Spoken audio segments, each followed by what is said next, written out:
Il faut que tu prophétises encore sur un grand nombre de peuples et de nations et de langues et de rois.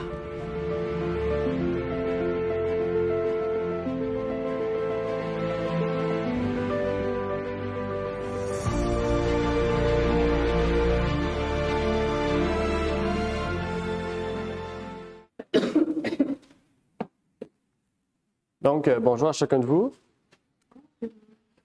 Donc, ce matin, nous allons faire suite avec notre sujet sur les démons. Si vous vous rappelez, les possessions démoniaques et tout cela. Et la suite, c'était les portes ouvertes. Mais entre-temps, il y avait une porte ouverte que récemment, j'ai pu étudier plus en profondeur au travers de la Bible, l'esprit de prophétie, la science, etc. Et c'est le sujet des émotions. Donc, notre titre du jour va être un peu un sujet connexe à cela, aux portes ouvertes, qui s'appelle Portes ouvertes, nos émotions sous la loupe de Satan. Nos émotions sous la loupe de Satan. Donc, avant d'entrer dans toutes les autres portes ouvertes que nous allons découvrir dans notre quatrième partie sur les possessions démoniaques et les démons particulièrement, je voulais vous partager cette porte ouverte que j'ai découverte récemment après des heures d'études et que j'aimerais partager avec vous sous une forme plus compacte. Puisque ce sujet-là, on l'étudie en ce moment dans le groupe jeunesse depuis maintenant plusieurs semaines. Et dans le groupe jeunesse, on arrive même presque, je ne pourrais pas dire à la conclusion, mais vers la mise en pratique qui est vraiment plus le parallèle personnel avec nous-mêmes. Et aujourd'hui, on va reprendre certaines des choses que j'ai pu partager dans cela et d'autres choses que je n'ai pas partagées, auxquelles nous allons vraiment associer cela avec les possessions démoniaques et avec particulièrement comment les démons utilisent nos émotions pour on va dire, amener un désordre dans notre tête, dans notre esprit et dans nos pensées. Déjà, au sujet des démons, on a deux séries qu'on étudie en ce moment, qu'on va reprendre très bientôt, dont là, une qu'on va reprendre, qu'on reprend maintenant, qui s'appelle « Comment les démons nous attaquent ». Si vous vous rappelez, on avait étudié ça l'année dernière, en novembre, je ne me trompe pas.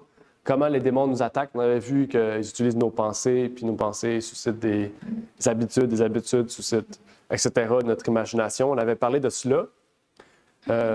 On avait fait une autre série, commenté une autre série qui s'appelle « Le combat entre les anges et les démons », qu'on va avoir dans 2 semaines, si je ne me trompe pas. Donc, la suite, qui était quelles sont les doctrines, quels sont les messages que les démons promulguent dans le monde pour mélanger et perturber le christianisme. Eh bien, nous allons continuer cela dans les prochaines semaines. Vous vous rappelez de ces séries-là? T'es pas là?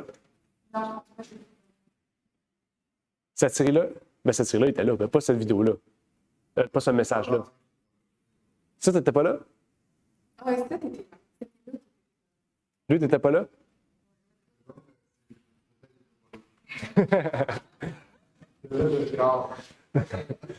Mais celle-là, on avait fait 4, j'ai fait 4 messages sur cette partie, ce sujet-là. Celui-là, j'en ai fait 2 messages. Ouais, j'ai fait 2 messages. J'ai fait l'armure du chrétien, puis j'ai fait cette partie-là. OK, ça c'est la partie 1. Ça, c'est la partie 2. Puis ça, c'est la partie 3 de cette partie 2. Mais ça, c'est un autre sujet qu'on va continuer. Mais ça, vous allez vous en rappeler quand on va en parler. On parlait de différentes doctrines, qu'on a parlé de l'acupuncture, puis de d'autres sujets, si vous vous rappelez, on a parlé. Bon, c'est cette série-là. On va continuer avec d'autres doctrines ésotériques, etc. On va parler de l'hypnose, plein de choses de même. Voir pourquoi on dit que c'est occulte ou pourquoi c'est relié avec le monde des démons ou ça rouvre la porte. On va revenir avec ça dans 2 semaines. Puis la 4e partie de ce sujet-là, ça sera à la fin du mois de février, peut-être début mars. Mais du moins, ce que je voulais vous partager essentiellement, pourquoi je ne l'ai pas?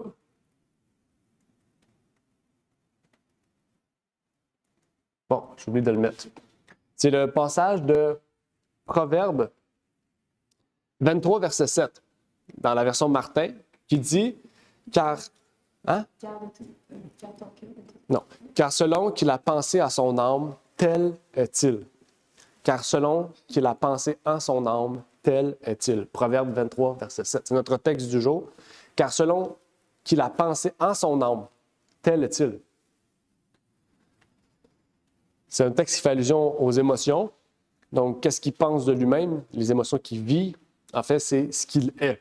Parce qu'on sait, les pensées, les émotions forment notre tout, forment nos habitudes, forment notre caractère. Avant d'aller plus loin, eh bien, nous allons partager ensemble une prière. Notre prière. Donc, prions. Notre Père qui est aux cieux, nous aimerions te remercier pour l'opportunité que tu nous permets de pouvoir partager ce sujet.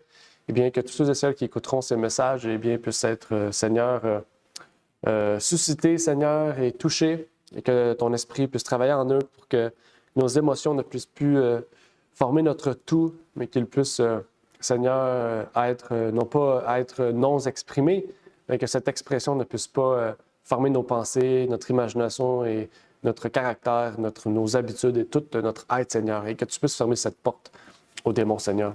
Et je te prie donc pour ces choses au nom de ton Fils Jésus-Christ. Amen. Donc, le sujet du jour ne sera pas à classer les émotions, comme des choses malsaines et mauvaises. En fait, ce que Dieu voudra nous révéler, ce qu'on va voir vers la fin, c'est que les émotions ne sont pas ce qui dirige notre vie, ou du moins ne devraient pas être ce qui dirige notre vie, mais devraient être des signes de choses peut-être à corriger ou des choses à laquelle on vit. En fait, les émotions devraient être des moyens, ou plutôt des expressions de ce que nous vivons dans le but de corriger peut-être une situation ou de peut-être voir un méfait que nous avons commis. En fait, pourquoi les émotions sont si importantes? Et ce qui est intéressant, c'est peut-être que vous dites, la Bible n'en parle pas, mais la Bible en parle beaucoup. Même dans la Bible, on parle que Dieu a des émotions. On dit que Dieu est joyeux, que Dieu hait le péché. On dit que Dieu est jaloux de son peuple. On dit que Dieu est en colère contre l'homme. On dit que Dieu est triste d'avoir créé l'homme. Donc, on voit que Dieu exprime des émotions. Les émotions sont quelque chose de divin. Satan les a pervertis. Il les utilise comme une porte ouverte pour nous éloigner de Dieu, nous amener dans un état dépressif, anxieuse ou stressante. Et les émotions, donc, sont un motif pour nous amener soit à vivre des maladies, soit à nous aider à guérir. OK? Donc, je ne sais pas pour vous, ben moi, à l'école, je me rappelle d'avoir fait un texte qui disait auquel il fallait écrire « Pourquoi le bonheur est favorable à la santé ». On va écrire ça. OK? Donc, par exemple, le bonheur peut aider la guérison plus rapide de quelqu'un qui a un cancer. Quelqu'un qui est triste va garder un cancer plus longtemps que quelqu'un qui exprime des émotions positives. Pourquoi? Parce que les cellules sont en santé. Quand on est triste, les cellules ne sont pas en santé. Le système immunitaire est plus faible. Et il y a plein d'autres choses. Parce que oui, à travers les émotions, il y a un lien particulier avec la santé. Et c'est ça qui est important à bien comprendre. Pour les jeunes, vous vous rappelez quelles sont les choses positives que les émotions apportent?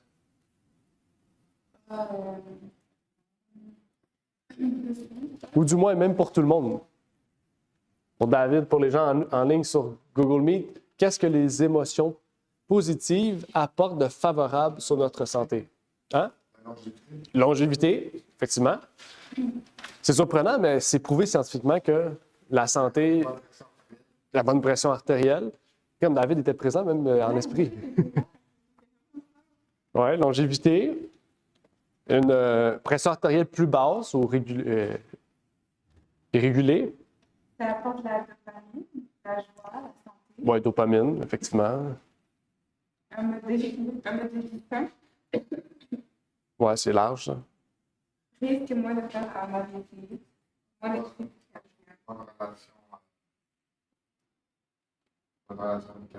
Oui, bonne relation amicale. Donc, on voit qu'il y a un effet social, un effet mental, un effet physique. Ici, ça dit même meilleur contrôle du poids, glycémie plus saine, réduction du risque cardiovasculaire, pression artérielle plus basse, longévité accrue. Ça, ici, je vous ai listé les 6, on pourrait dire, appuis scientifiques qui sont vérifiables. OK? Bien sûr, il y en aurait d'autres qui sont peut-être incertaines ou autres, mais ces 6 points-là, c'est les 6 points que les scientifiques ont étudiés puis ont dit voici ce que les émotions positives ont comme effet. Ils ont prouvé cela. OK? Donc, ce n'est pas juste des ragots que je vous dis. Je n'ai pas amené les preuves ici, mais dans le groupe jeunesse, j'ai toutes les preuves, les études scientifiques, si vous voulez les avoir. Et maintenant, négativement. Quelle émotion négative a comme répercussion sur notre corps? Le cancer. Le cancer, oui. Effectivement, les émotions. Il faut pas bien choisir nos mots. Les émotions négatives ne mènent pas toujours à un cancer. Okay? C'est pas ça qu'on dit. C'est pas que les cancers sont le résultat d'émotions négatives. Non. C'est que les émotions négatives peuvent nous amener à avoir un cancer ou peuvent être un élément déclencheur à un cancer. OK? Oui, c'est prouvé.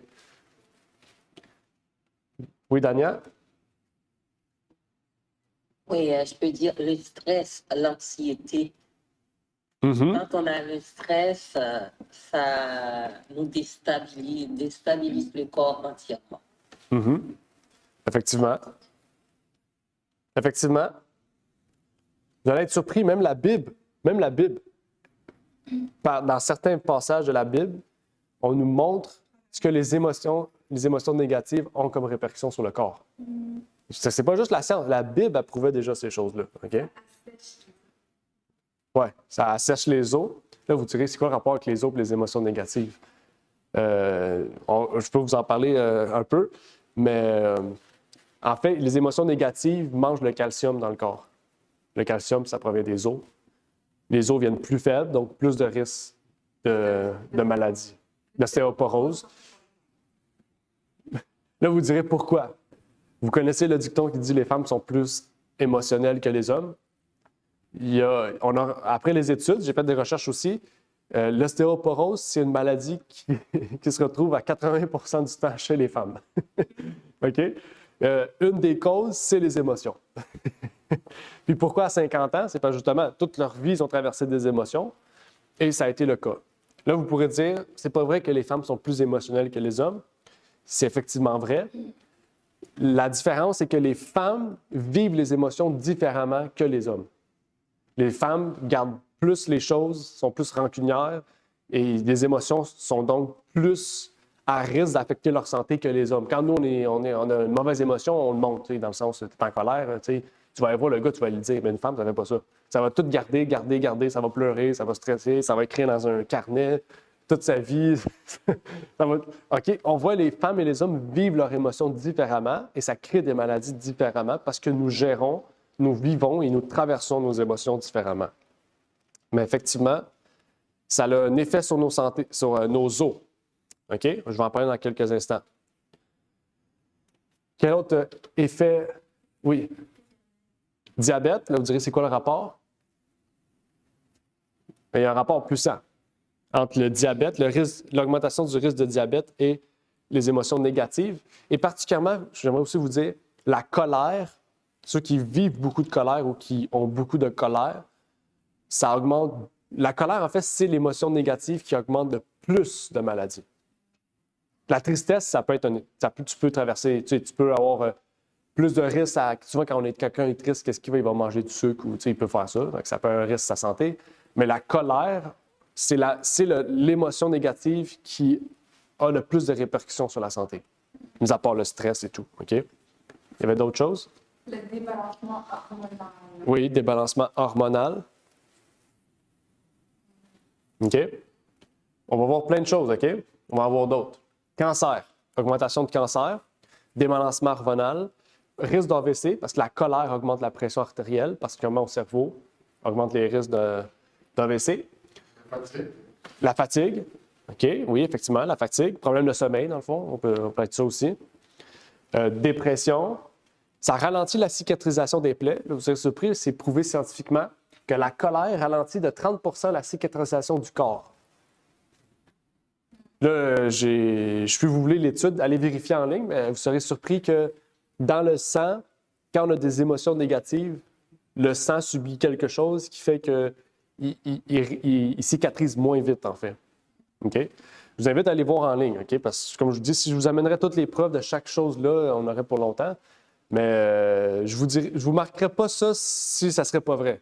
OK? Je peux vous le dire. Il y a des choses que j'ai pas mis justement parce que c'était trop douteux. Parce que les ésotéristes aussi, tu sais, eux, c'est des émotions, puis donc ils amènent beaucoup de choses qui sont pas vraies, là. C'est comme pas trop vrai.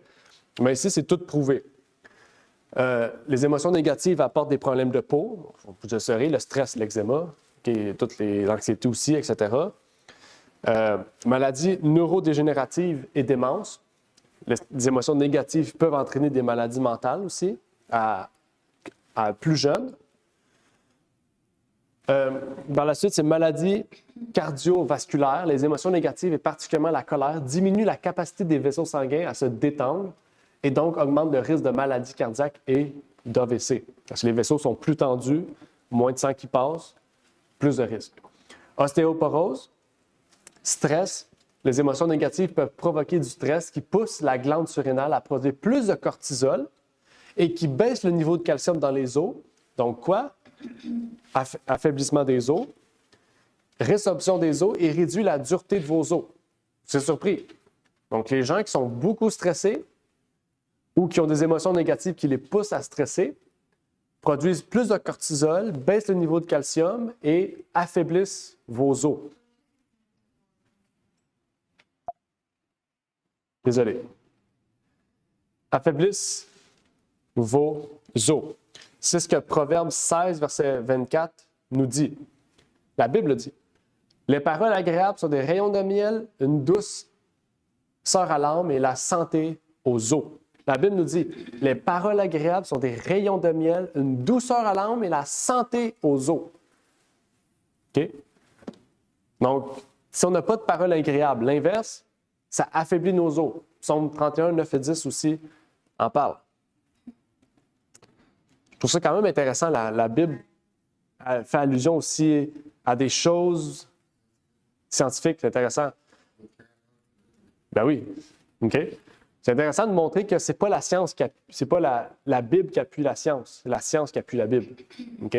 La Bible était là avant la science. OK. Donc, Dieu savait déjà ça. OK. Il nous donnait des indications que la science approuve pratiquement 3000, 4000 ans plus tard. C'est quand même très intéressant. Ça nous montre en fait que Satan, il sait très bien ce qu'il fait quand il veut nous faire affliger par des émotions, en fait, notre santé. Il sait que ça l'affecte non seulement notre santé spirituelle, mais notre santé physique, mentale et tout notre corps entier. On peut prendre l'exemple d'Élie dans la Bible, qui a vécu une forme d'anxiété, de dépression pratiquement, quand il s'est retrouvé seul face à tout un royaume. Qu'est-ce qu'il a fait? Il s'est retiré dans une grotte. Okay? C'est une émotion qu'Élie a vécue. Jésus a vécu des émotions, des phases de stress, des phases d'anxiété, au point que du sang sorte de son corps. On voit que plusieurs personnages à travers la Bible ont vécu des émotions vraiment difficiles. Job, Joseph, Caïn qui a été en colère. Donc, il y a plein de personnages dans la Bible qui ont vécu des émotions autant positives que négatives. Donc, on voit que les émotions ont leur place dans la Bible. Mais il faut savoir comment Satan utilise ces émotions contre nous et comment Dieu veut que nous les utilisions pour notre bien. On a vu la dernière fois que les pensées mènent à des imaginations ou des fantaisies, et ces imaginations ou fantaisies mènent à des actions. La servante va un petit peu plus loin dans Message to Young People. Donc ça nous concerne, nous les jeunes, plus particulièrement, malgré que ça concerne tout le monde. Elle dit, si les pensées sont fausses, qu'est-ce qu'elle dit? Les sentiments sont faux. Okay? Sentiments, émotions, c'est la même chose quand on prend le contexte de la Bible et de l'esprit de prophétie. Et les pensées et les sentiments combinés constituent le caractère moral. Si les pensées sont fausses, les sentiments seront faux. Et on a vu que les pensées peuvent être le fruit de notre imagination ou notre fantaisie. OK? Donc, ça veut dire, on peut prendre plein d'exemples. Là. Tu peux imaginer que la personne devant toi veut te tuer. Donc, qu'est-ce que tu vas vivre? Une émotion de stress. Puis la personne qui est devant toi, en fait, ne veut rien. C'est un témoin de Jéhovah qui va t'apporter la vérité. OK? Donc, tu as un stress à cause d'une imagination. On comprend? Donc, les pensées mènent à des sentiments. Et là, ça peut former un caractère. Parce que là, tu peux commencer à quoi? À développer de la crainte de toutes les personnes alentour de toi à cause que tu as vécu cette situation-là. Vous comprenez? Donc, c'est comme ça que Satan travaille. Satan travaille à nous former des pensées, ou plutôt de l'imagination, des fantaisies, que nous acceptons comme nos pensées pour nous amener des sentiments, des émotions positives ou négatives. Parce qu'il faut savoir, Satan aussi nous fait vivre des émotions positives dans le but de nous amener dans un faux chemin. OK? L'amour, c'est une émotion positive, mais on sait que Satan l'utilise beaucoup pour nous détruire et détruire le but à laquelle Dieu avait créé l'amour. Donc, on voit que Satan n'utilise pas juste les émotions négatives, il utilise les émotions positives. Il peut nous faire prendre de la drogue pensant que ça nous amène de la joie, mais 48 heures après, vous serez triste et vous allez rentrer dans un cercle vicieux.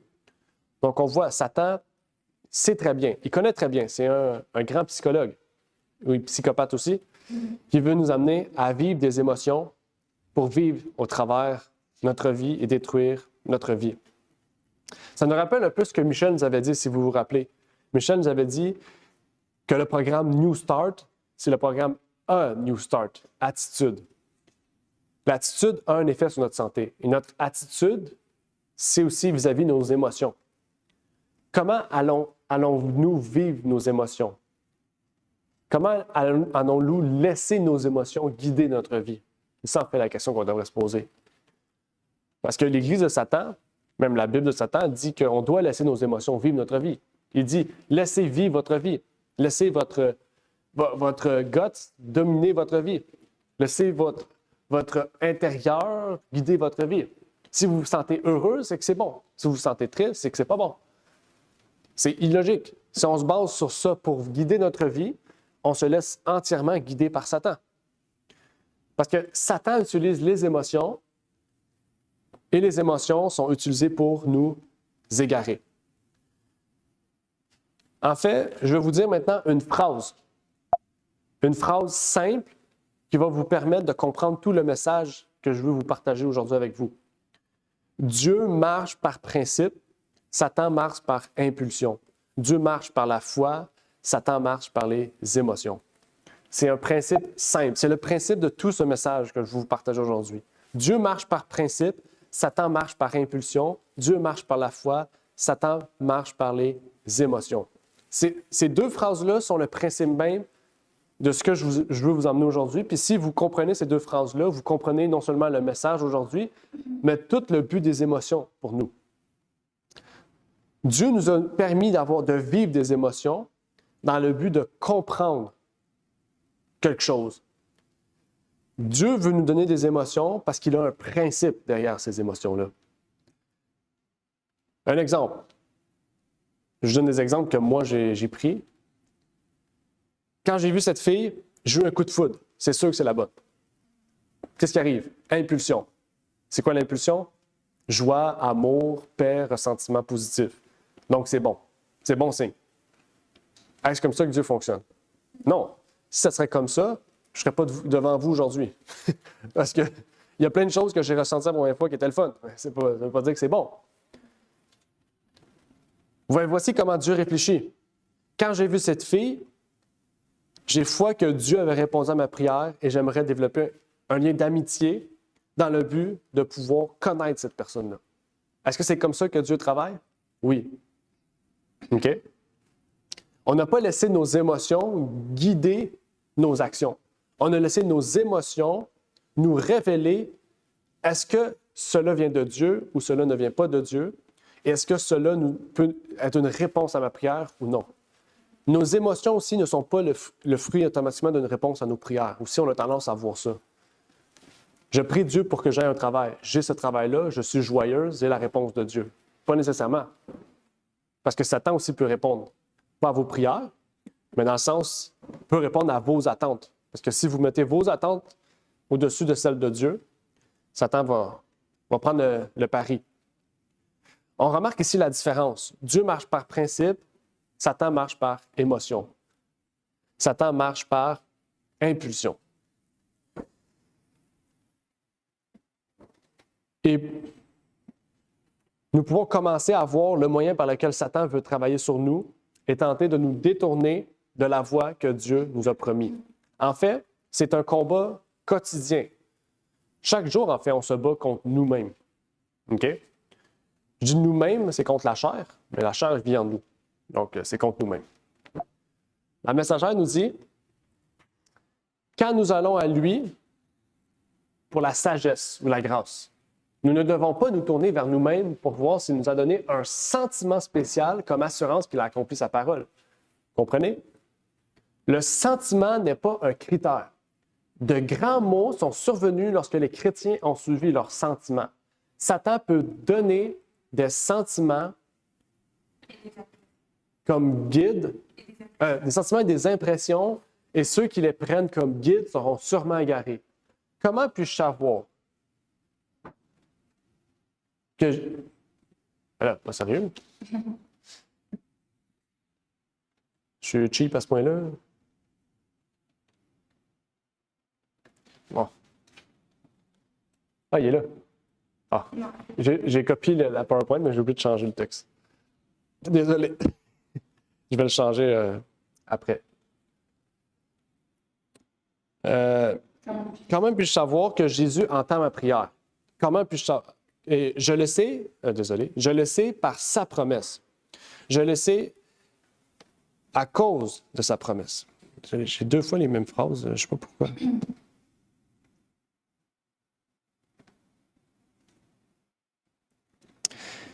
Je le sais par sa promesse. Il dit qu'il entendra les nécessiteux quand ils crieront vers lui, et je crois à sa promesse. Il n'a jamais dit à la semence de Jacob, « Cherche-moi en vain ». Donc, comment pouvons-nous savoir que cela vient du Christ? Comment savoir que Jésus a entendu ma prière? Je le sais par sa promesse. Dieu a dit, si vous priez, je vous entendrai. C'est ça que Jésus a dit dans les évangiles. OK? Donc, on ne sait pas que Jésus a répondu à ma prière parce que j'ai senti, souvent on entend ça, hein, j'ai prié, puis tout de suite après, j'ai senti un sentiment de paix. Jésus ne répond pas comme ça. Est-ce que dans la Bible, vous avez connu quelqu'un qui a prié et qui a reçu un sentiment de paix après la prière? Dans le sens, le sentiment de paix est une réponse à sa prière. Non. OK? On a un sentiment de paix parce qu'on sait, on a la foi que Dieu va répondre à notre promesse. Bien, pas notre promesse, répondre à notre prière. C'est la promesse qu'il nous a faite. Comprenez? Donc, on marche par principe. Quel est le principe? C'est que Dieu nous a fait des promesses et on y croit. OK? Tandis que Satan marche par impulsion. Je prie, je ressens, j'accepte. Dieu ne marche pas comme ça. Dieu, il marche par le fait qu'on prie, on a tout de suite la réponse. Dans le sens que la promesse, on sait déjà que Dieu va nous répondre. OK? Maintenant, comment il va nous répondre? Ça, on ne le sait pas. Bon, on a la promesse qu'il va nous répondre. OK? Quand je m'endors la nuit, j'ai confiance que Dieu va m'empêcher d'avoir des rêves et des cauchemars. Pourquoi? Parce que dans Psaume 4, il dit « Tu dormiras en paix et tu n'auras point de rêve ». Proverbe 23, verset 22, il dit « Tu dormiras dans la paix, tu n'auras aucun cauchemar ». Est-ce une promesse que Dieu nous dit? Oui. Quand je prie, j'y crois. Je ne me lève pas le matin, j'ai un sentiment de paix. Non. Je prie pour que Dieu ait ça et il me répond. Pourquoi? Parce que je crois à la promesse. C'est un principe. OK? Donc là, ça ne veut pas dire que je réfléchis. Moi, je ne réfléchis pas à chaque fois. Est-ce que c'est vrai ou non? Non. Je me couche, j'ai la foi. Quand j'ai la foi, j'ai l'assurance que Dieu répond à ma prière. Parce qu'il m'a fait la promesse. Il nous a fait toute la promesse qu'il allait répondre à nos prières. Donc, est-ce que cela veut dire qu'on n'aura pas de sentiment au travers de la réponse de Dieu? Non. C'est juste qu'un sentiment n'est pas le fruit d'une réponse de Dieu. OK? Il faut faire attention. Si tu pries pour un travail, que Dieu te donne un travail et que tu as un sentiment de joie, c'est bien. OK? Mais il arrive des situations où le sentiment provient avant la réponse. Et c'est là, en fait, le problème. C'est qu'on s'appuie sur ce sentiment comme une réponse de Dieu.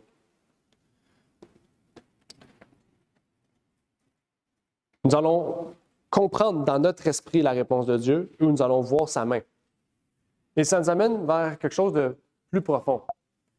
Suis-je émotionnellement en bonne santé? Qui parmi nous croit qu'il est émotionnellement en bonne santé? Une question que je vous pose. Parce qu'il faut mieux être honnête. OK? Moi, je peux dire que j'ai des phases où que je suis peut-être pas émotionnellement en bonne santé. Je pourrais dire que je passe par des phases où Satan essaie de m'assaillir. Est-ce que c'est normal? Oui. Qui dans la Bible n'a jamais eu de phase? Est-ce que quelqu'un dans la Bible a une phase parfaite? Même Jésus-Christ a eu des phases où il a été anxieux. Donc, c'est normal de vivre des phases où nos émotions vont essayer de prendre contrôle sur notre vie. C'est normal. C'est normal parce que la Bible nous révèle que les gens ont passé par là, des gens de foi. Et ce qui est encore plus normal et plus réconfortant, c'est que si c'est normal dans la Bible, c'est que Dieu nous a fait une promesse pour répondre à cela et trouver une bonne santé émotionnelle. Les émotions sont réelles et affectent tout notre être entier, de nos os jusqu'à notre esprit. Comment nous y répondons, comment nous répondrons à nos émotions, déterminera la suite ou l'issue de notre situation. Dans Jérémie 17, verset 9, on peut y lire « Le cœur est trompeur par-dessus tout et désespérément malin. Qui le connaîtra? » Notre esprit ne peut être gouverné par nos émotions. Et si nos émotions gouvernent notre vie dans les choix à laquelle je m'habille, les choix à laquelle je mange, les choix à laquelle j'écoute, etc., eh bien, ils vont impacter nos habitudes de vie. OK? Moi, je prends plaisir à manger ça, fait que je mange ça. Même si tu sais que c'est pas bon, tu le manges parce que ça te rend joyeux. C'est pas émotionnellement en bonne santé. OK? Le principe serait plutôt, je sais que ça m'apporte du bien, mais je sais que c'est pas bon pour ma santé. Je vais préconiser ma santé plutôt que ma joie temporelle dans la destruction de mon corps. Ça, c'est un principe. Puis on va trouver notre joie autrement. Vous allez voir. Un autre passage dans Proverbe 14, 12 dit « Il y a telle voie qui semble droite à l'homme, mais dont l'issue est la voie de la mort. » Depuis la chute, nous sommes tous émotionnellement malsains. OK? Ici, si vous comprenez le texte, il y a telle voie qui semble droite à l'homme, mais dont l'issue est la voie de la mort. L'homme est fort dans cela. L'homme est fort pour dire « Allez là! » C'est sûr que si on va tout là, on est sauvé. On s'en va là, puis l'issue, c'est la mort. Qu'est-ce que l'homme fait en ce moment? Hey, je te dis, pour sauver la planète, là, il ne faut plus manger de lait, il ne faut plus boire de lait, il ne faut plus manger de viande, il faut manger des insectes. Tout le monde mange des insectes, on va sauver la planète. C'est quoi cette issue-là? C'est la mort. Dieu ne nous a pas créés pour manger des coquerelles et des araignées toute notre vie. Okay? Là, je ne dis pas que si vous voulez manger des coquerelles et des araignées, vous n'avez pas le droit. Mais c'est pour vous dire que l'homme nous dit, allez par là, c'est la vie. Tandis que Dieu nous dit le contraire. Donc, qu'est-ce qu'on fait? On marche par principe ou par émotion? Parce que si on marche par émotion, on va avoir de la tristesse pour la terre. Mais si on marche par principe, on va savoir que Dieu, dans la Bible, nous dit que la terre est prévue pour être détruite. Donc, pourquoi essayer de la sauver si la terre va être détruite? Il vaut mieux sauver l'homme, il vaut mieux sauver les hommes qui sont pécheurs plutôt que de sauver la terre physique qui va être détruite de toute manière. Vous comprenez? Émotion versus principe. Donc, si nous sommes émotionnellement malsains ou émotionnellement instables, ce qui est tout à fait normal, peut-être qu'il y en a qui sont émotionnellement instables toute leur vie, peut-être que ça, c'est moins normal, mais si on vit des phases d'émotions malsaines, peut-être difficiles à cause de différentes situations d'épreuves de la vie, c'est normal. Mais il faut savoir en fait que la santé émotionnelle, on en a vraiment besoin, comme une norme qui définit ce qui est normal, qui définit notre vie émotionnelle de bonne santé, c'est Jésus-Christ. Jésus-Christ est celui qui va nous permettre d'avoir une vie émotionnelle stable, une vie émotionnelle en bonne santé. C'est la Bible qui le dit. Dans Éphésiens 3, verset 17, regardez ce que Paul nous dit. « Afin que Christ habite dans vos cœurs par la foi. » Le cœur est trompeur par-dessus tout et désespérément malin. Qui le connaîtra? Qui peut connaître son cœur ici? Personne. Notre cœur change. On ne pourra jamais le connaître parfaitement. Parce que notre cœur naturel, là, tu vas dire, je ne mangerai pas de McDo. Tu vas passer devant le McDo, tu vas sentir l'odeur, tout de suite ton cerveau, il brain fog. Il est comme, je veux du McDo. Même si tu te dis que tu n'en voulais pas. On comprend? Nos émotions, c'est quelque chose qui subit la pression sociale, qui subit notre entourage, qui subit tout ce qui nous entoure. Donc, pour éviter justement de tomber plus dans le péché, de tomber plus dans la vie émotionnelle, il faut éviter les émotions trop fortes inutilement. C'est ça. Et l'homme est intelligent. On avait étudié, si vous vous rappelez, la dépendance dopaminergique. OK? Vous vous rappelez? Il y a des scientifiques qui travaillent chez Apple pour vous amener à être accro à vos cellulaires. Et dites-vous, là, on dit, c'est des ingénieurs qui ont un téléphone. Non, non, non. Dites-vous, c'est des scientifiques qui ont étudié le cerveau, qui travaillent sur un téléphone pour vous rendre accro. N'est-ce pas là une recherche à vouloir amener nos émotions en captivité d'une autre idole que Jésus-Christ, notre vrai Seigneur et Sauveur? On voit la malignité de l'homme ici. Hein? Mais dans Éphésiens, ça dit « afin que Christ habite dans vos cœurs ». Pourquoi? Parce que notre cœur est trompeur, puis nous, on ne le connaît pas. Mais Jésus le connaît. Qu'est-ce qu'il veut qu'on fasse? Il veut qu'il habite en nous.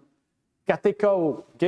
Katoi, kao. Demeurer, établir, gouverner. Dieu veut envoyer son Fils pour que son Fils gouverne dans notre vie, gouverne notre esprit, gouverne notre cœur, qu'il soit établi, qu'il puisse demeurer, qu'il puisse habiter. C'est quand même puissant comme mot, là. OK? C'est pas qu'on donne une chambre à Jésus dans notre maison, là. Non. C'est qu'on laisse Jésus gouverner notre maison. Je ne sais pas si vous comprenez, le temple. Quand la Bible dit on a un temple en nous, le temple qui est en nous, c'est pas que Jésus ici, j'ai une chambre d'invité, va dedans. Non. C'est que la maison que j'ai, je laisse Dieu diriger cette maison. Parce que nous, on n'est pas capable de la diriger. Je ne sais pas ce qui se passe dans l'autre pièce. On ne sait pas. On pense le savoir, on ne le sait pas. Je peux vous le dire, moi, quand je m'endors, je ne sais pas ce qui se passe. C'est pour ça que je remets tout entre les mains de Dieu. Parce que moi, je ne sais pas ce qui se passe, mais les démons, eux, veulent me faire croire que je sais ce qui se passe pour que quand je me réveille, je puisse me forger une nouvelle idée de mon identité. De me dire, j'ai rêvé à ça, c'est parce que c'est la bonne. J'ai rêvé à ça, c'est parce que c'est le bon. Si on se fierait à ça, je peux vous dire, mes amis, on serait tous perdus. Parce que les rêves, c'est le fruit de notre imagination. Qu'est-ce que vous faites dans la journée? On écoute des films, on lit toutes sortes de niaiseries, mais vous allez dormir puis rêver à ça, puis vous allez vous réveiller puis dire si j'ai rêvé à ça, c'est parce que c'est vrai. Mais justement, on subit la tromperie tous les jours. C'est pour ça qu'il faut laisser Christ gouverner. OK? Donc, la Bible ne devient pas un livre de chevet, ne devient pas une petite lampe dans notre vie. La Bible devient le soleil de notre vie. La Bible devient le gouvernail de notre vie. Le bateau, c'est plus moi qui le tiens, puis Jésus est en aide de moi, puis il me tient. Non, c'est Jésus qui gouverne, puis c'est moi qui tiens Jésus pour me dire, je vais là, je vais là, je vais là. C'est Jésus qui décide.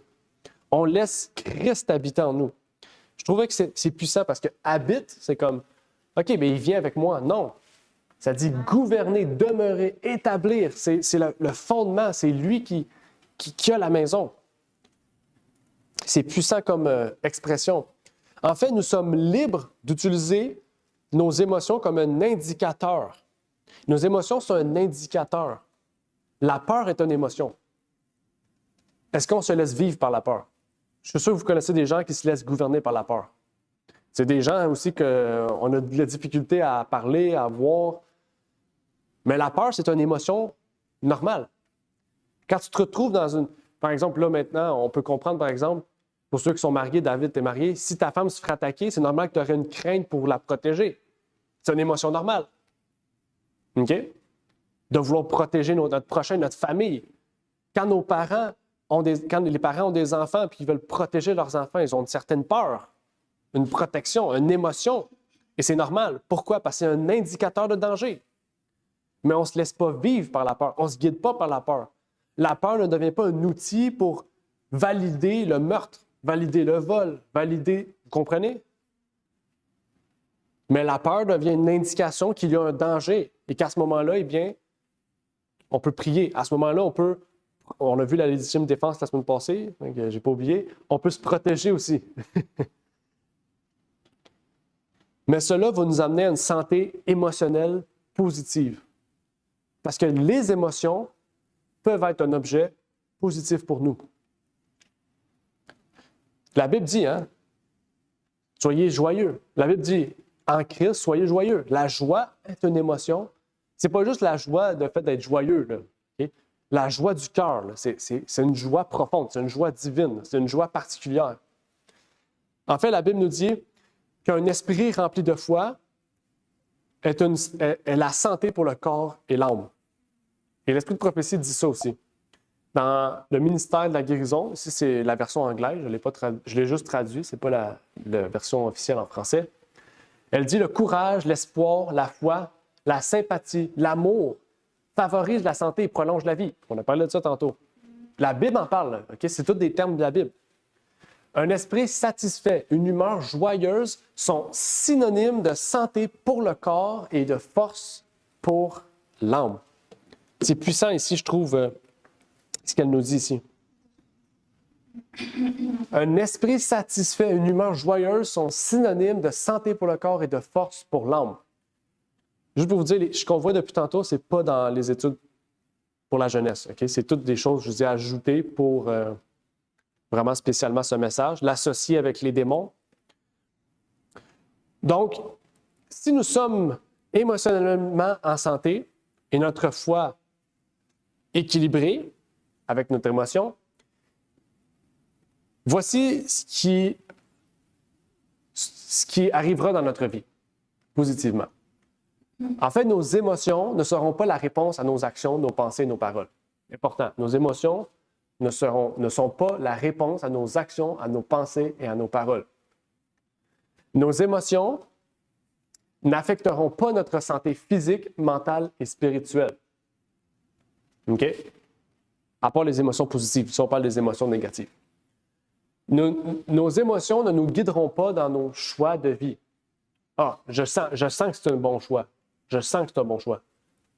Ça, c'est la pire chose. Je sens que c'est un bon choix. J'y vais. OK? J'ai un bon feeling avec ça. Là. OK? Nos émotions ne seront pas vécues pour de mauvaises raisons et provoquant un péché. Ça aussi, c'est deux des choses importantes. Je peux avancer? Nos émotions ne seront pas vécues pour être démesurées ou hors de contrôle, provoquant un péché. Je l'ai déjà mis. Ouais. Je l'ai juste copié encore. J'ai de la misère, je pense, mon PowerPoint, j'ai mis un peu de sauce. Les émotions ne seront... Mais pourquoi elle est encore là? OK. Les émotions ne seront pas vécues pour être dirigées vers un mauvais but ou personne ou inutilement provoquant un péché.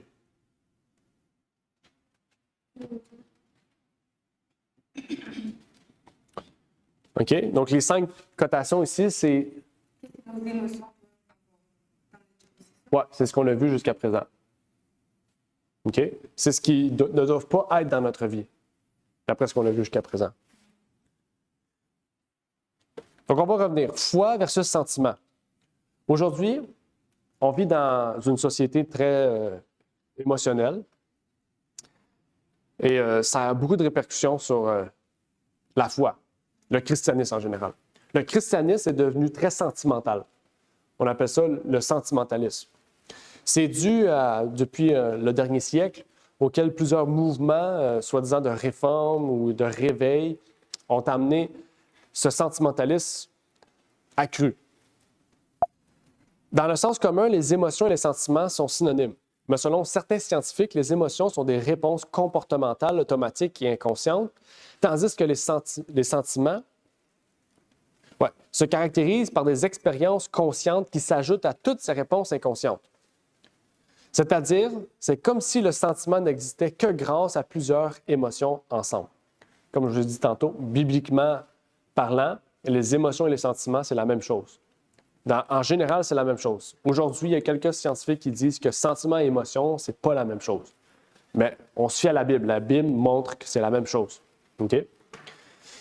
On a vu que nos émotions forment des sentiments et nos pensées, forment des sentiments et nos pensées peuvent être formées par les émotions que nous subissons. Parce que oui, l'inverse aussi, on peut avoir des émotions qui nous amènent à penser des choses et à mettre des actions. Nous avons déjà parlé dans le passé que le sentimentalisme allait prendre place dans les églises. Et on avait parlé récemment d'un sermon qui s'appelait « Le sentimentalisme comme faux réveil de Satan ». Je vais lire une citation pour un peu vous rappeler cela. Il insiste sur l'amour, qu'il cite comme le principal attribut de Dieu, mais dont il fait un sentimentaliste efféminé qui distingue à peine le bien du mal. La justice de Dieu et son horreur du péché, les exigences de sa sainte loi sont passées sous silence. Le décalogue est déclaré lettre morte. Des fables alléchantes et fascinantes prennent la place de la parole de Dieu.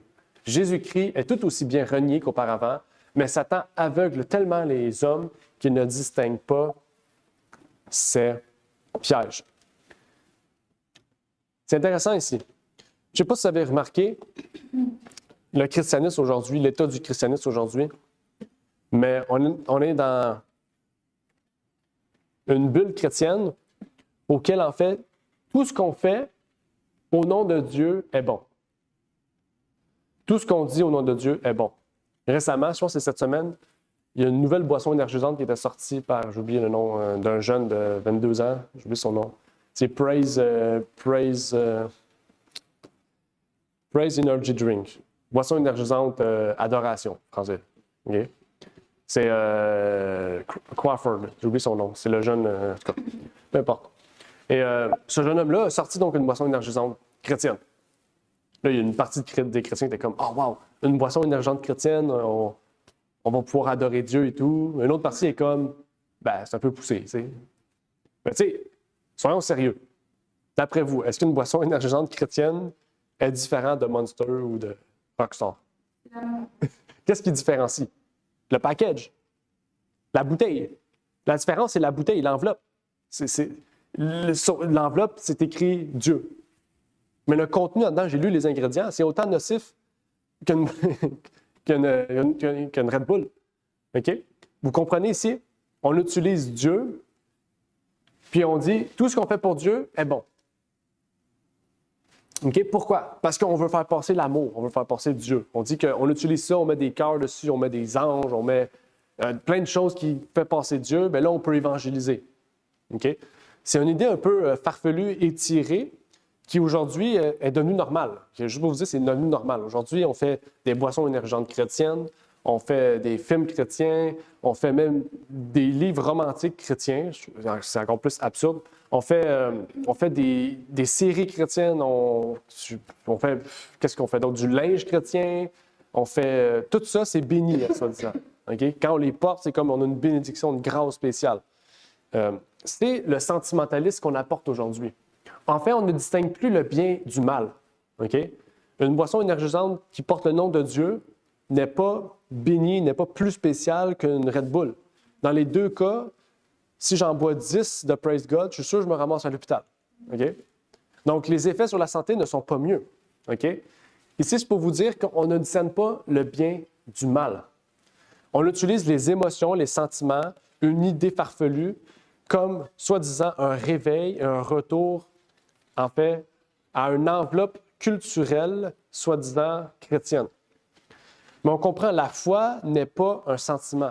La foi nous fait vivre des émotions positives, mais la foi n'est pas un sentiment. OK? C'est pas moi qui le dis, c'est la Bible. On va lire des versets de la Bible pour que vous enlevez l'idée que c'est Olivier qui dit ça. Romains 10, 17 dit « La foi vient de ce que l'on vit. » De ce qu'on entend. Non, de ce que l'on entend. Qu'est-ce qu'on entend? Ce qu'on entend vient de la parole de Dieu. D'où vient la foi?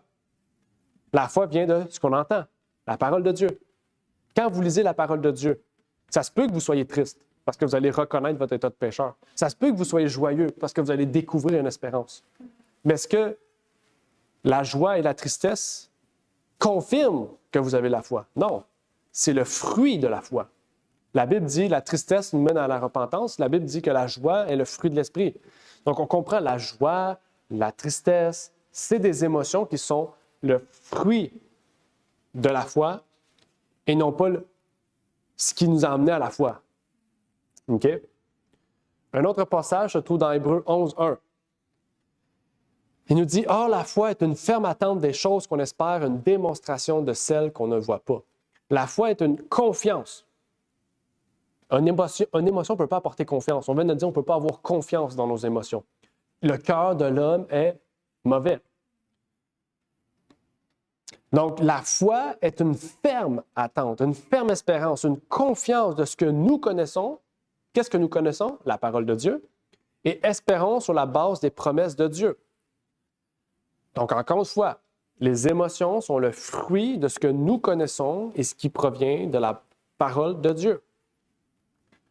Même Charles Spurgeon, pour vous dire, je ne sais pas si vous connaissez Charles Spurgeon, c'est le plus grand théologien baptiste. Je l'apprécie beaucoup. OK? C'est vraiment une personne qui avait une très grande sagesse. Je pense qu'il était vraiment béni de Dieu sur plusieurs de ses paroles et de ses commentaires. Regardez ce qu'il dit ici en lien avec les émotions. C'est fascinant. Il n'y a rien de plus trompeur que les sentiments. Les chrétiens ne peuvent pas vivre par les sentiments. Permettez-moi de vous dire encore que beaucoup de sentiments sont l'œuvre de Satan, car ce ne sont pas de bons sentiments. De quel droit opposez-vous vos sentiments à la parole de Dieu? Je trouve que c'est puissant ce qu'il dit ici. Il a écrit ça peut-être en début 1900, OK? Donc c'est très récent, là. Il est mort, je pense, en 1920, quelque chose comme ça. OK? Puis il a écrit plus de 4500 sermons. On les a tous disponibles. Il y a comme 60 volumes, là. C'est un très grand orateur. Il a fait le tour du monde et tout. Puis, il a même rencontré Charles Chénicky aussi. Je pense que c'est en Irlande. Dans son livre, on en parle un peu. Ils se sont rencontrés vite, ou en Angleterre. Mais lui, il était américain? Je ne sais pas s'il était américain ou britannique, mais je sais qu'il a voyagé à travers le monde puis qu'il a rencontré Charles Chénicky en Angleterre ou quand il faisait des voyages. Mais c'est ça, lui, c'est un baptiste. Mais je vous encourage à aller beaucoup. Là. Il a parlé de la pudeur, de la modestie. Il a parlé de beaucoup de choses très intéressantes. C'est rare, je recommande des personnes en dehors de l'adventisme, mais il a écrit beaucoup de choses. Puis je pense que si vous avez un bon discernement, vraiment, vous allez lire, vous allez voir qu'il est très sage sur beaucoup d'aspects. Donc, on a vu. Et il dit aussi, de quel droit opposez-vous vos sentiments à la parole de Dieu? Quel droit qu'on a? Nous, on est des hommes. Dieu, c'est la parole, c'est la perfection. On n'a aucun droit. Galates 5, verset 22 nous dit, 23, « Mais le fruit de l'esprit est quoi? La charité, l'amour, une émotion, l'amour. La joie, une émotion. La paix, une émotion. La patience, c'est pas une émotion. La bonté, l'amour du bien. La fidélité, la douceur, la tempérance. La loi n'est point contre ces choses. » Remarquez, même dans le fruit de l'esprit, on parle d'émotion. Okay? C'est pas juste la joie passager là, après avoir fait une marche en montagne. Non, on parle de la joie du cœur. C'est quelque chose de très profond. Okay? Je vous demanderai d'étudier la joie de Dieu, la paix de Dieu, l'amour de Dieu. Vous allez voir que c'est plus profond que ce qu'on peut en ressortir. La foi n'est pas une émotion, un sentiment, mais le résultat, le fruit. OK? Donc, c'est pour ça, en fait, qu'on devrait se poser des questions quand on est chrétien puis qu'on est anxieux, qu'on est souvent anxieux, on est souvent triste, on est souvent stressé, on est souvent en colère. C'est des questions qu'on doit se poser. Parce que les fruits de l'esprit sont le contraire de ces choses. Est-ce que c'est moi là, qui a quelque chose? Est-ce que c'est mon entourage? Ça se peut aussi que socialement, ça soit empoisonné. Hein? Des mauvaises compagnies. C'est à nous de nous poser des questions. Parce que là, je ne peux pas vous aider. Moi, je vous donne la base fondamentale. Après ça, vous les implémentez dans votre vie puis vous dites qu'est-ce qui m'empêcherait d'être émotionnellement stable? Bien, ça s'applique à chacun différemment. On vit tous dans une différente situation. OK? Mais sachez que la Bible vraiment nous donne des moyens de pouvoir nous en sortir. Dieu est vraiment grand, est incroyable. Qu'est-ce que les sentiments de la Bible? Dans la Bible, Philippiens 2, verset 5, il nous dit « Ayez en vous les mêmes sentiments, phronéo, que Jésus-Christ. » Que veut dire phronéo? Quelle est la définition de sentiment dans la Strong Concordance? Bon, je ne vais pas lire les mots grecs, parce que je ne sais pas lire le grec, mais phronéo, exercer l'esprit, c'est-à-dire entretenir ou avoir un sentiment ou une opinion par implication, être mentalement disposé plus ou moins sérieusement dans une certaine direction, intensivement s'intéresser avec préoccupation ou obéissance, ça dit fixer l'affection sur. C'est ça, ici, c'est intéressant, je l'ai souligné. Fixer l'affection sur, être attentif, être semblable, plus être d'un, plus être du même, plus laisser cette, esprit, considérer, savourer, penser. Mais les mots ici intéressants que je voulais faire ressortir, c'est fixer l'affection sur, être attentif. C'est des mots, je trouve, qui sont intéressants.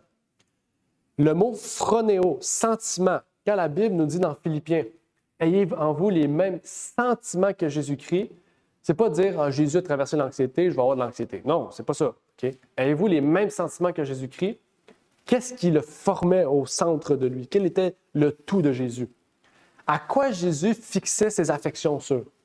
À quoi Jésus était attentif? C'est ça les questions qu'on doit se poser. OK?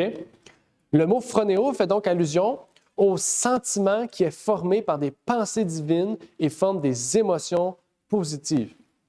En fait, quand on voit Jésus-Christ, Jésus fixait ses affections sur le ciel. Vous êtes d'accord? Jésus fixait sa joie, fixait ses difficultés, fixait sa colère, fixait tout sur la prière, sur Dieu, sur la communion avec Dieu. Donc, pour avoir les sentiments de Jésus-Christ, il faut voir comment Jésus vivait ses émotions. Allez étudier la vie de Jésus-Christ. Allez voir comment Jésus vivait ses émotions. Vous allez voir la façon dont il vit ses émotions, c'est la façon dont nous pourrons vivre nos émotions et la façon dont nous pouvons trouver réponse à nos émotions. Parce que Dieu nous dit de fuir les passions ou les émotions mondaines. Pathos. C'est intéressant, dans la Bible, il y a 2 mots pour émotion. Phronéo, puis il y a pathos. 1 Thessaloniciens 4, 5. Sans vous livrer à des passions, pathos, sentiments, émotions, déréglées, comme les gentils qui ne connaissent point Dieu. Ici, c'est puissant. Le monde nous dit de suivre vos émotions. Suivez vos émotions. Suivez vos sentiments. Pense pas trop. Quand tu penses trop, tu deviens fou. Dans un sens, la Bible ne nous dit pas de philosopher. Notre vie n'est pas le philosophe. Notre vie n'est pas remise en question constante. Oui, on va devenir fou si on fait ça. Mais notre vie n'est pas non plus laisse ta vie aller. Je pense que si on laissait tous notre vie aller, probablement qu'on serait peut-être mort ou dans d'autres situations que celles que nous sommes aujourd'hui. Mais la Bible dit « Ayez les mêmes sentiments que Jésus-Christ ». Le fruit de l'Esprit dans notre vie formeront le pathéos, le phronéo de notre vie. Un texte, une citation, la servante, pour nous aider à mieux comprendre, elle nous dit « N'exaltez pas vos sentiments et ne vous laissez pas influencer par eux, qu'ils soient bons, mauvais, tristes ou joyeux. Nous ne pouvons pas être plus élevés en pensée, ni savoir ce que c'est d'être les fils et les filles de Dieu, à moins de faire confiance implicitement à la parole de Dieu. Car Satan sera toujours sur le terrain pour contester nos revendications. Nous devons éduquer l'âme à faire confiance à la parole de Dieu avec une confiance inébranlable. » Vous voyez où est-ce que je mets l'intonation?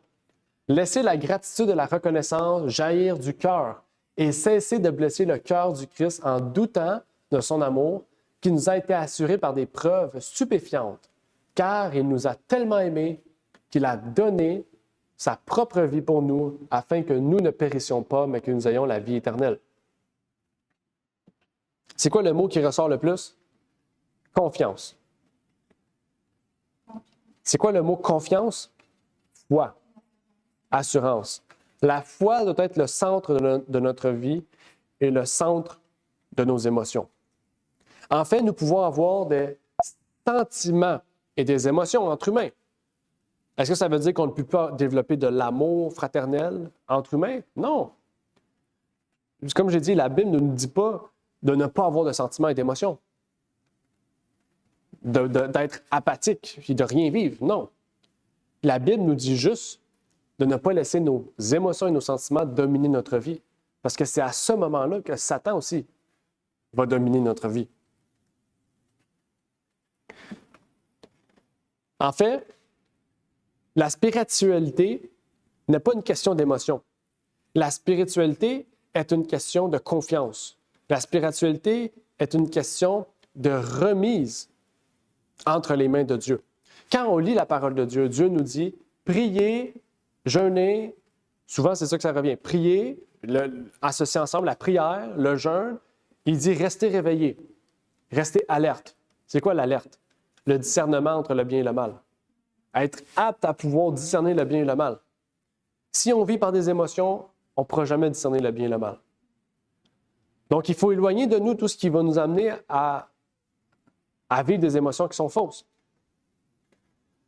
Il faut peut-être éloigner de nous les personnes qui vont nous amener à vivre par nos émotions ou à nous juger parce que nous sommes différents. C'est propre à chacun. Quand on n'a pas d'amis, pas besoin d'éloigner d'amis. Quand on n'a pas de travail, pas besoin de dire je ne suis pas de collègue, donc je n'ai pas. Comprenez, la situation est propre à chacun. Mais on doit être sérieux sur ça. La Bible nous dit ici, la messagère, désolé, dans témoignage spécial, il y a une catégorie de personnes qui sont toujours prêtes à partir sur une tangente, qui veulent attraper quelque chose d'étrange, de merveilleux et de nouveau. Ça, on connaît tous une personne de même. Ils se réveillent un matin, ils ont une bulle, puis là, waouh! OK? Ça, là, frères et sœurs, c'est les gens, pas les gens les plus toxiques, pas du tout, mais c'est les gens qui ont le plus besoin de foi. C'est les gens qui sont le plus problématiques à laisser vivre leurs émotions, dominer leur vie. Ceux qui ont une bulle, là, ça arrive souvent, j'en connais, ils vont se lever un matin, « Hey, on fait ça, là, j'ai une bulle un matin. » Ça, c'est... OK? Je ne dis pas qu'on ne peut pas faire des choses sur une bulle, mais on fait des choix de vie des fois sur une tangente, sur une... Ouais, les impulsifs. On a des choix de vie des fois. Je lève un matin, je fais ça, là. Ouais, on en connaît tous. On en connaît tous un, c'est sûr. OK? Il appelle chez nous, je ne dois pas répondre. Tu sais jamais ce qu'il va dire. Ça le restaurant, je dis. Ouais, moi aussi. Ouais, je te comprends. Mais on connaît tous des gens de même, c'est sûr. OK? Qu'ils soient chrétiens ou non, le plus important, c'est qu'on leur dise. OK?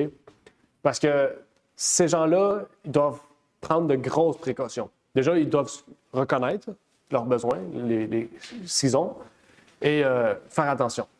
Ça dit, mais Dieu voudrait que tous avancent calmement. Principe, rappelez-vous. Impulsion, Satan. Principe, Dieu. Comment Dieu veut qu'on marche? Par principe. David dit, j'aime ça quand on est préparé d'avance. Lui, il n'aime pas être stressé. OK? Donc, qu'est-ce qu'il veut faire? La personne l'appelle, il veut que calmement, il puisse prendre une décision. Dire, pas genre, là, dans 10 minutes, tu viens. Tu n'es pas calme, tu es stressé déjà. T'sais. Fait que calmement, avec. En fait, un coup de tête qui le passe par l'imagination, mais tu as là quelque chose de perpétuel. Oui, exact, c'est ça. Quelqu'un pour faire l'activité. C'est vrai, c'est ça, exact. Donc, avancer avec calmement. Avancer calmement, avec considération, en choisissant nos mots en harmonie avec la vérité solide pour cette époque, qui doit être présentée à l'esprit, aussi libre que possible de ce qui est émotionnel, tout en conservant l'intensité et la solennité qu'elle doit porter. Nous devons nous garder de créer des extrêmes, nous garder d'encourager ceux qui seraient soit dans le feu, soit dans l'eau. Ça, c'est une situation qui nous amène à réfléchir. Une citation. Une situation aussi, mais une citation sur le fait que ça peut arriver à tout le monde d'être impulsif. Des fois, on est dans une situation où c'est difficile entre deux choix. Puis on se réveille le matin, je dis, moi, je prends ça. Ça peut arriver à tout le monde. OK? Il y a du monde qui vit que par ça. ou qui vont subir ça beaucoup de fois. Moi, je connais du monde qui vit que par ça. Je connais du monde qui ne vit pas que par ça, mais qui ont souvent des impulsions comme ça sur des décisions importantes ou des choix de même à faire. Et en fait, ces types de personnes-là doivent faire très attention. Là, c'est un conseil biblique que je vous encourage à faire. Vous devriez avoir... Ça vous requiert beaucoup plus de sagesse. OK? La question qu'on doit se poser, c'est peut-être, est-ce que vous avez grandi? Là, c'est difficile, c'est du cas par cas. Je ne pourrais pas vous donner des conseils là, maintenant, ce serait parler, mais il y a des gens qui, toute leur vie, ont grandi par leur impulsion. OK? Donc, ça change. Il y a des gens qui ont un caractère impulsif. On a vu les 4 types de caractères, rouge, jaune, vert, bleu. Il y a des catégories qui sont plus impulsives. Le jaune, plus impulsif, joyeux et tout, c'est comme, je veux toujours de la joie, donc c'est impulsif. Donc, c'est des cas différents de chacun, OK? Il y a des gens qui, toute leur vie, les parents ont toujours tout payé, donc ils ont pu toujours vouloir tout ce qu'ils veulent, donc ils vivent toujours par tout ce qu'ils veulent. C'est des gens plus impulsifs. Donc, c'est des cas propres à chacun, OK?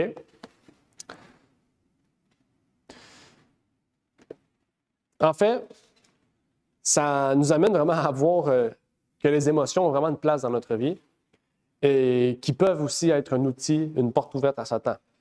Dans la Bible, le cœur n'est pas le siège des émotions, l'esprit. C'est le centre de contrôle de votre vie, les choses auxquelles vous vous engagez et en lesquelles vous croyez. Cela affecte l'esprit, la volonté, ce que vous croyez, ainsi que vos émotions. OK? Donc, le cœur, l'esprit n'est pas le siège des émotions. Dans le sens, votre esprit ne vit pas que pour les émotions.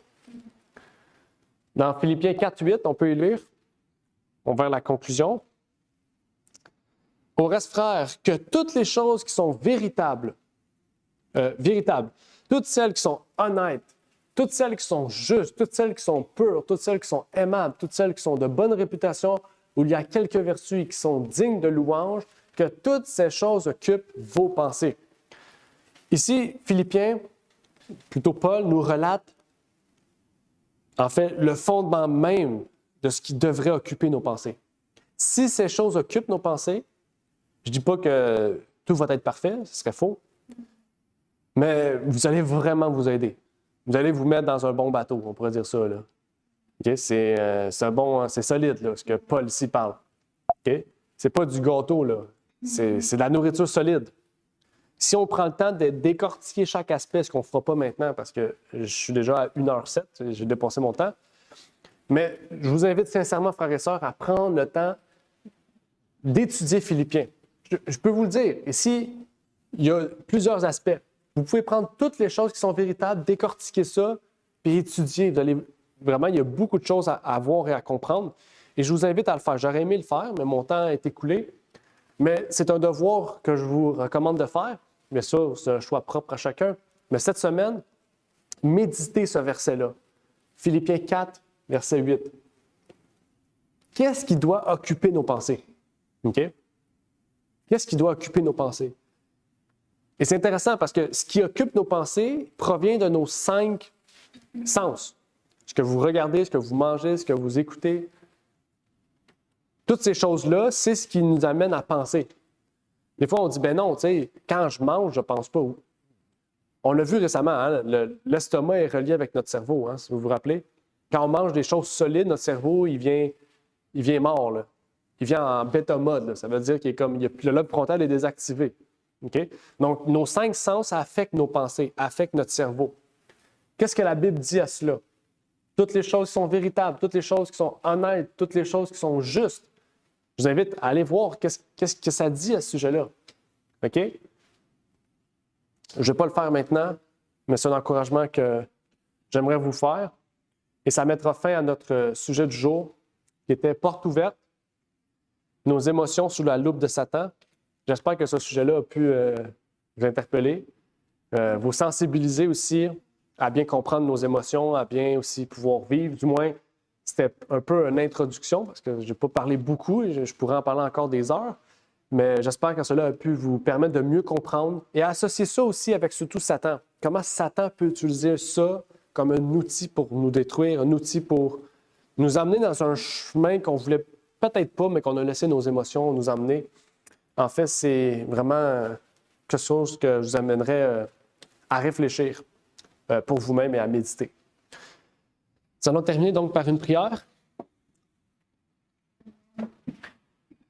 Notre Père qui est aux cieux, je voudrais te remercier pour déjà ce message que tu nous permets d'avoir, à laquelle tu as mis dans mon cœur de pouvoir partager, Seigneur, et auquel j'ai pu étudier au cours des mois passés, Seigneur.